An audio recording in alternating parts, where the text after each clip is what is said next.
Hello, viewers out there. Welcome to Solid Gold TV, and also welcome back to the second episode of our Peter Obi critical breakdown. In this segment, Rufai Oseni morphs into a strict university professor, while Peter Obi becomes the stubborn student who refuses to show his mathematics working. We're diving into the electricity puzzle, fuel subsidy removal, and why Obi says he's ready to die. So let's get right into the interview. I would like to take you on some of the very key issues. These are some of the criticisms against you. They say your criticisms of President Tinubu is quite very shallow. And I'll tell you why. Number one, you hardly prefer solutions to what you will have done as regards pertinent national situation. For instance, while you were giving one of your speeches recently, you said you add 4,000 extra megawatts, you're targeting 10,000 megawatts. Can you give us a breakdown by breakdown of how you are even going to achieve that 10,000 megawatts of electricity? Rufai, what people do here is because Peter Obi does not have sophistication of media and everything, to make what I say look like, oh, nobody has said it. Somebody said, if I don't give you power, don't vote for me. Did he tell you how he's going to give you power?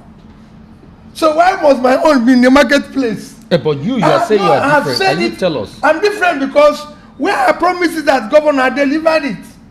And I have said, and I repeat, that in 4 years, we will generate, transmit, and distribute at least 10,000 megawatts of electricity.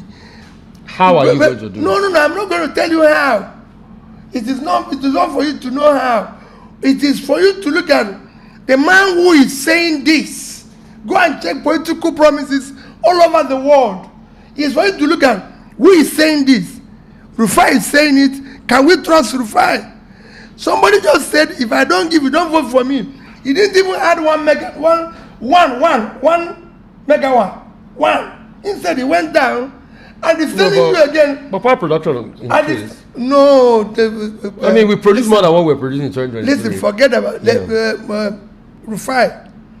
Nigeria today, since 2015, no new power plant had been commissioned.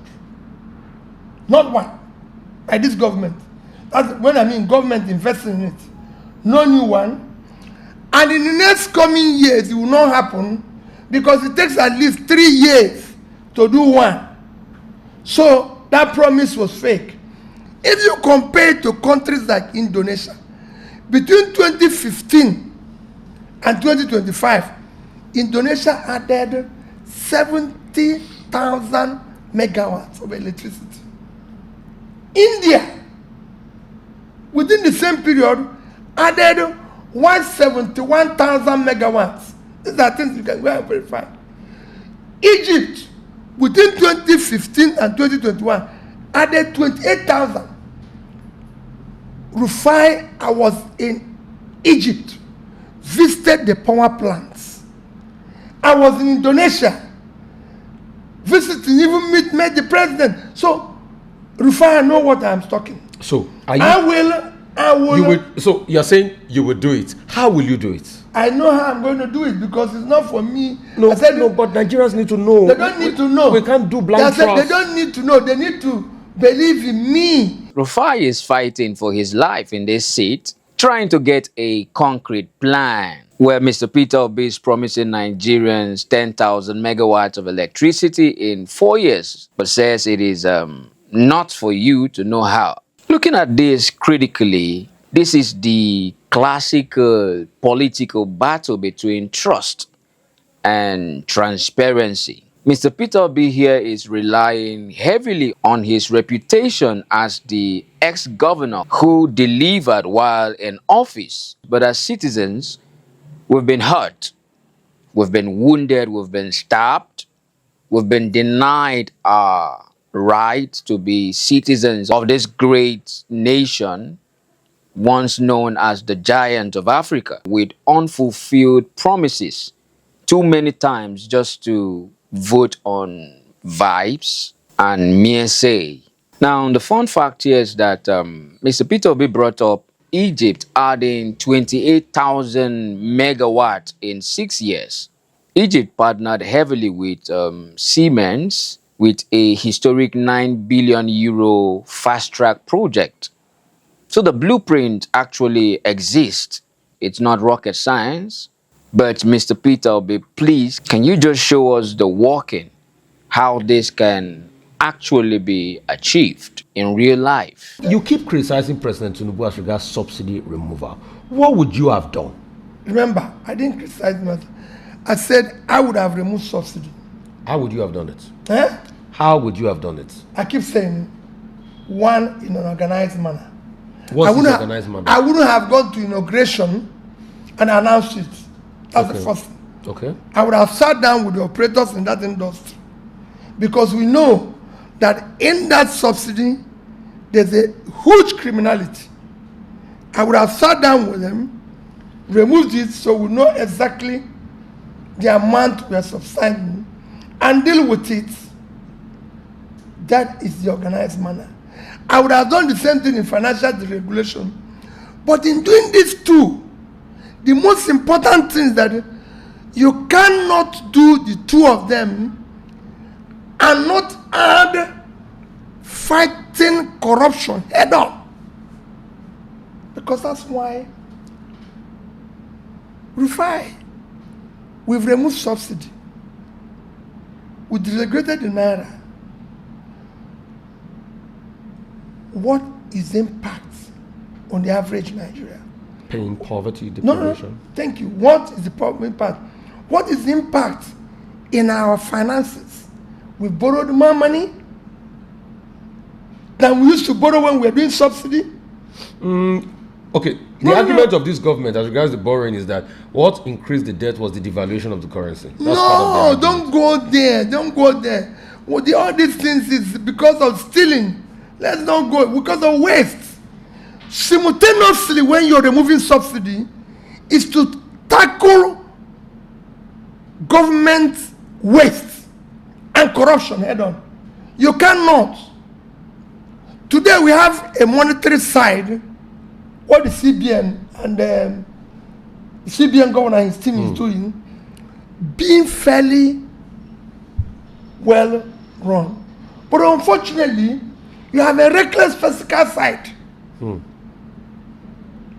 So you cannot have that combination. It's a simple thing. But Tinubu put in that CBN governor that you claim is doing well. No. Let me say, it's not a question of who put in and who didn't put. I said the physical side has always been the problem of Nigeria. So what's happening to the The fiscal CBN side? governors, whether yesterday or today, are not blaming any of them. Because at the end of the day, it's just monetary side. But the physical side is reckless. And that reckless is embedded in waste. Cost of governance is unacceptable. And corruption. If you deal with this, then you could be able to see the savings in the subsidy removal, the savings in whatever decision you've taken, and you apply them in what I'm saying, critical areas of development, which is. But you're saying that, but this government is saying they've been able to ramp up how much they get in revenue. They've increased tax revenue. They've gotten more money from the revenue, and they're applying it back into the economy. In fact, they in celebrating their 3 years, they show that they've been able to increase from 36 trillion. They've been able to increase from 16 trillion to 35 trillion.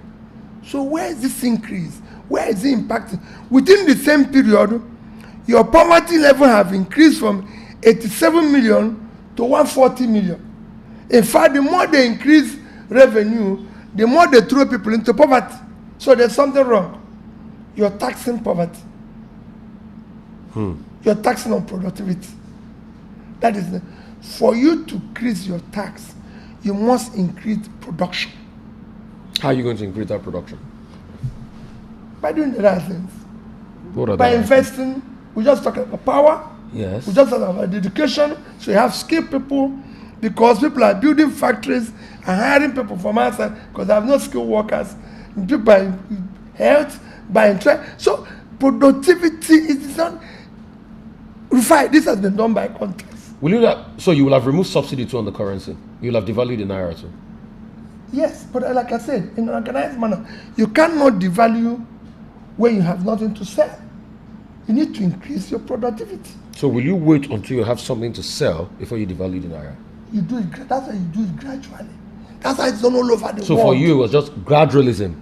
That's You what this must government you has done. must do things in organized manner. You don't just come and be acting as if you're a drunken sailor. A drunken sailor. The shade is immaculate, but let's look at the deep economic insight here. Mr. Peter Obi isn't saying subsidy shouldn't be removed.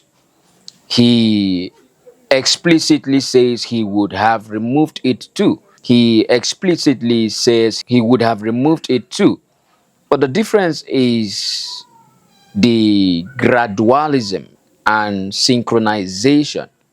That's doing it gradually and synchronizing it with the Nigerian economy. Because you cannot devalue a currency when you have absolutely nothing to export. If your factories aren't producing and you devalue your money, and in this sense, the naira, you are literally just importing poverty into the system. This is an elite economic breakdown rap. This is an elite economic breakdown wrapped in a casual interview. Mr. Peter Obi here is saying that the current administration puts the cart before the horse. Are you ready to die for Nigeria? Yes. Tomorrow, if I'm outside this country and there's war, I'll come back. I'm a Nigerian. I've never had any reason to have any country's passport. I lived abroad for years. People collected different passports. I've never taken it. God created me a Nigerian, and I'm ready to die here. Wow. That took a dark, patriotic turn real fast. Mr. Peter Obi said he's 64. He didn't die a young man, and he is ready to die for the nation of Nigeria. When a politician drops the "I am ready to die" card, we all know that the stakes here are astronomically high. But jokes aside, look at his passport. He claims he has never held a foreign passport, despite living abroad for years. In a country where almost every leader has a dual citizenship escape plan ready for both themselves and their family members, that's a profound statement of commitment. Just to wrap this second episode, Mr. Obi on this interview stands firm on his track record over giving out technical step-by-step blueprint, and his critic of the economy is hard to ignore. Do you want to see a full technical manual before you can trust a leader, or is a proven track record enough for you? Let me know down below in the comment section. Get ready for our third and final episode, because we're going to talk about negotiating with bandits and dealing with political betrayals. Thank you once again for watching. Ensure you like, comment, and subscribe to this channel for more. Have a great time.